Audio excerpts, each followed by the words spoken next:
esta 678 y con todo el país porque es algo que no me pueden negar. Es una información que no me van a poder discutir, la única, después todas las demás. Hoy un 678 prácticamente diezmado por diferentes circunstancias, el señor Galente que está enfermo, la señora Carla Chusnowski que está preparándose ya para tener a su bebé, Cabito de vacaciones, así que estamos... Es lo que hay. En mi franca minoría, con Barone, con Russo, Es lo que hay. estoy acá. Pero es bueno porque podemos incorporar, digamos, afluentes. Mucha gente, hoy con mucha gente, empezando por Juan Alonso, periodista, editor del diario Tiempo Argentino. Gracias por venir. A mi izquierda, a mi derecha, el señor Pena de la Mayora, músico, actor, escritor. Bueno, padre, madre. No, pero esa parte no. No, Persona, pero ama de persona. casa. Pues, ¿Sos buena ama de casa? uf, no sabes lo buena ama de casa que soy. Un día voy a tu casa y te sorprendes. No, está bien. Te hago unas empanaditas. Carlos Raimundi, ¿qué tal, Carlos? ¿Cómo estás? Secretario General del CI, en Nuevo Encuentro, gracias por venir. No, al Te contrario. estábamos extrañando, pasó la verdad mucho tiempo de la última vez. Lo mismo con la diputada Silvia Vázquez, gracias Hola, por venir. ¿qué tal? Silvia. Buenas noches. ¿Cómo estás? Diputada nacional por el Partido de la Concertación Forja y presidenta de una comisión que nos encanta, la Comisión de Comunicaciones. Siempre damos que hablar. Siempre hay... Siempre damos que hablar. Siempre está interesante. Bueno, vamos al primer informe que ya lo vimos en los adelantos, es muy interesante. La vinculación de Mañeto con los torturadores de la familia Greiber, lo vemos, lo debatimos, ya volvemos. Letra chica. La vinculación de Mañeto con los torturadores de la familia Greiber. Tiempo argentino. Los documentos que prueban los delitos de lesa humanidad. Mañeto se reunía con los torturadores de los Greiber. El jefe militar que mantenía cautiva a la familia del dueño de Papel Prensa armaba los interrogatorios junto a los directores de Clarín, La Nación y La Razón. Fue en abril de 1977, cuando reinaban el terror y la picana. Tiempo Argentino accedió a expedientes secretos del ejército. La burocracia criminal dejó expuesta la trama del despojo a Lidia Papaleo. Basada sobre las conversaciones con los directores de Clarín, La Nación y La Razón, la dictadura diseñaba los interrogatorios a los detenidos en los campos de exterminio. Todos los documentos. 7 y 9 de abril de 1977. Oscar Gallino, general de brigada e interrogador de los Greiber, se reunía con Mañeto, Mitre y Peralta Ramos para tratar el caso de Papel Prensa. El primer documento que publica Tiempo Argentino del 7 de abril de 1977 lleva la firma del oficial superior preventor Oscar Gallino.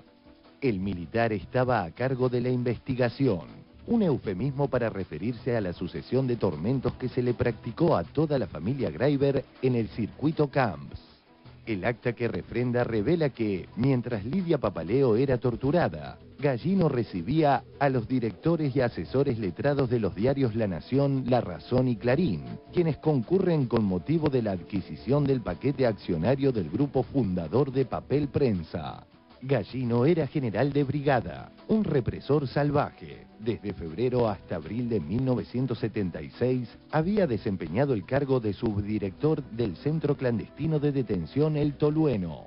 En ese cónclave de la cúpula del aparato represivo que azotó al país hasta 1983, se decidió, con la anuencia de Videla, que Gallino reunía los requisitos necesarios para convertirse en el oficial instructor, es decir, en el interrogador del caso Greiber. Vale aclarar que los interrogatorios en aquel tiempo se hacían a punta de picana. No había abogados defensores, solo electricidad que recorría el cuerpo de personas indefensas. La defensa de la familia secuestrada en los campos de exterminio quedó a cargo de un teniente coronel puesto a dedo por el propio Gallino.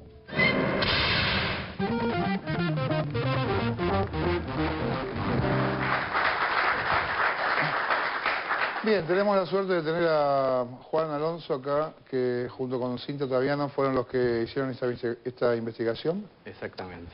Y bueno, ahí veíamos que Gallino cuenta, ustedes consiguen los documentos donde el mismo Gallino cuenta que él se entrevistaba con directores y asesores letrados de estos 3 diarios. Claro.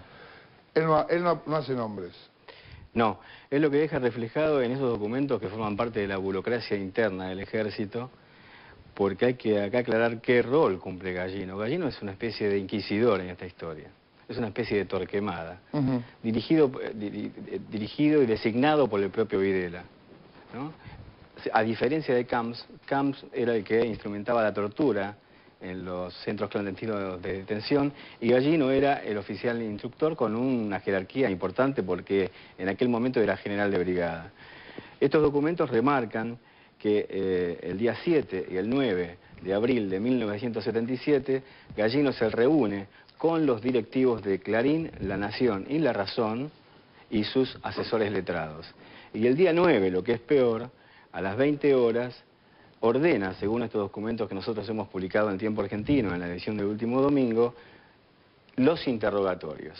Obviamente se está refiriendo con esos interrogatorios a la familia Graiber, entre ellos Lidia Papaleo, que estaba detenida, desaparecida y torturada por la patota del general Camps. Ese es el marco, digamos, histórico. Oficial instructor es un cargo que se le da a un tipo que está investigando algo, que instruye una investigación. Ellos, digamos, esto está bien relatado porque si uno al margen de la investigación que nosotros realizamos, que digamos analizamos más de 300 documentos nacionales y extranjeros, inclusive los documentos desclasificados del Departamento de Estado de la Embajada de Estados Unidos, en relación a este caso puntual de papel prensa, la dictadura de Graiber, nosotros llegamos a la conclusión de que ellos habían dejado rastros burocráticos, digamos, obsesionados como estaban por papel prensa y los Graiber. Es así como llegamos a esta documentación de Gallino. Pero ¿cómo llegás a Mañeto? Porque él habla de directores y asesores de trabajo. Claro, ¿qué pasa? Nosotros cuando llegamos a esta documentación quisimos chequear quiénes eran en ese momento los directores de Clarín, La Nación y La Razón.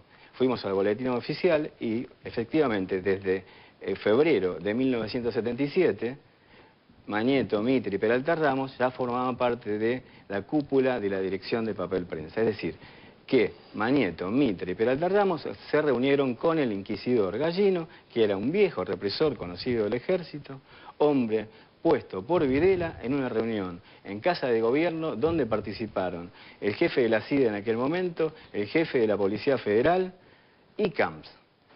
En la nota que yo leía hoy, Gallino de paso se quedó con algunas propiedades de los Graiber, ¿verdad? ¿Eso es así? Claro, eso venía a ser una especie de segundo capítulo de esta historia de terror, ¿no? Porque nosotros publicamos en la edición del domingo, en Tiempo Argentino, que él pide a las autoridades del Banco Central que dispongan de una serie de valores en efectivo y en cheques que eran propiedad de la familia Graiber, y se las deposita a su nombre.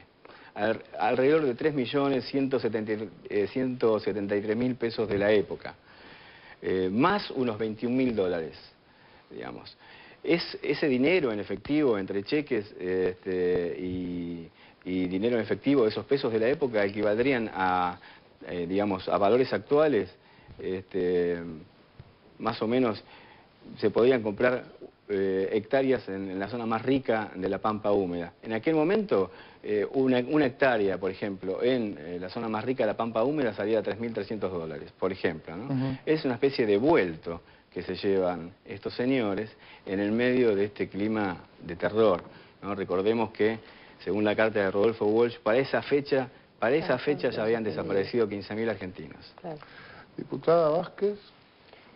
Bueno, creo que se empieza a entender por qué antes, en el 2008, ya cuando estábamos preparándonos para dar la madre de todas las batallas, que era la Ley de Servicio de Comunicación Audiovisuales, y salir de las reglas del juego de la dictadura, decíamos justamente que no era casual, que el facto había sido dominante, digamos, como rasgo de la cultura en los medios de comunicación en la Argentina.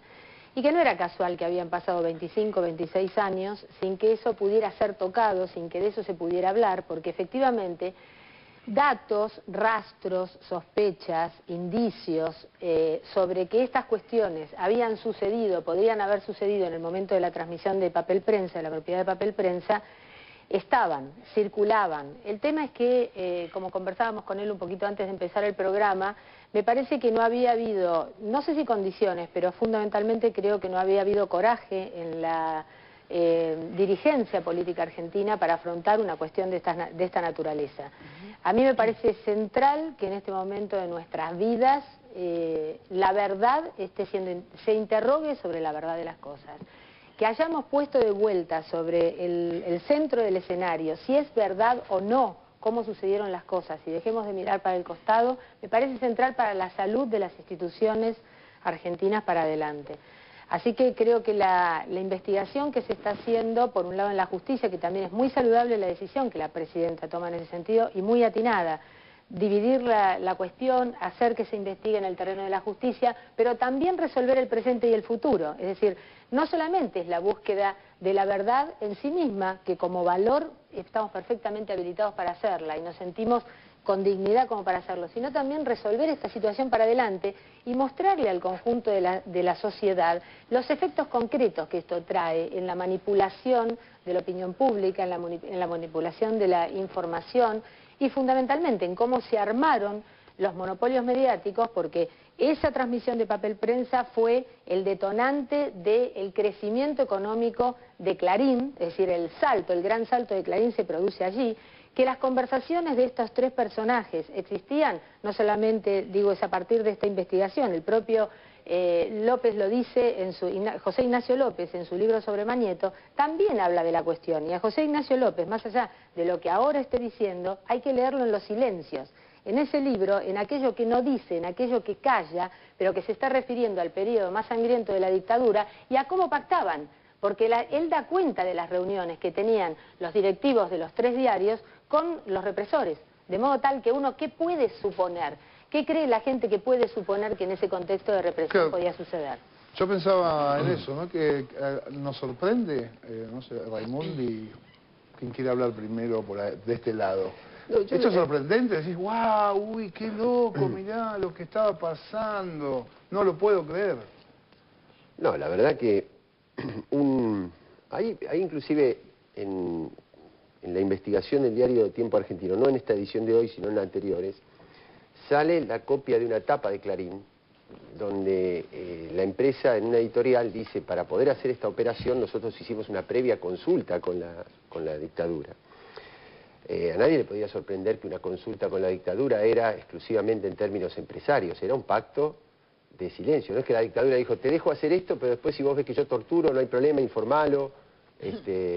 No, desde luego que no era así. Ahora, a mí lo que me obsesiona de todo este proceso ¿es una batalla del pasado o es una batalla del presente? ¿Es una batalla de ellos? ¿Es una batalla gobierno Clarín o es una batalla nuestra, de los ciudadanos?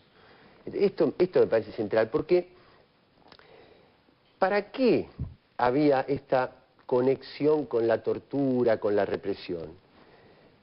Era para poder aplicar un plan que destruyó el Estado, que al decir destruyó el Estado, destruyó los hospitales, las escuelas, que destruyó a los empresarios nacionales, que destruyó los derechos de los trabajadores, que destruyó la libertad de expresión. Por eso digo, escuchar a esta gente hoy hablar de libertad de expresión después de haber hecho este pacto de impunidad.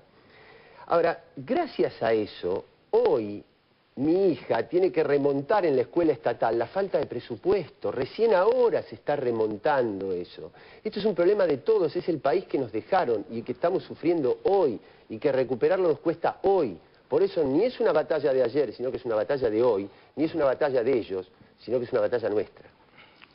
Sí, a mí me parece que es una pregunta la de Carlos que nos resuena a todos, ¿no? Porque uno tiene esa sensación de que no estamos hablando del pasado, sino que estamos hablando de los valores que sostenemos hoy.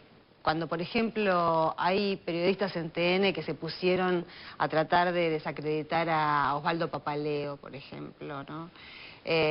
Más allá de que dijeron cosas que en el mismo momento tuvieron que rectificar, evidentemente escabullen la pregunta, ¿consentimos los crímenes de lesa humanidad sobre el que fuere? ¿Me importa quién es la víctima o me importa vivir en una ciudad, en un país, en un mundo en el que haya un límite institucional para penar o penalizar cualquier tipo de conducta, incluso el terrorismo? que fue lo que en este país se decidió combatir con armas peores.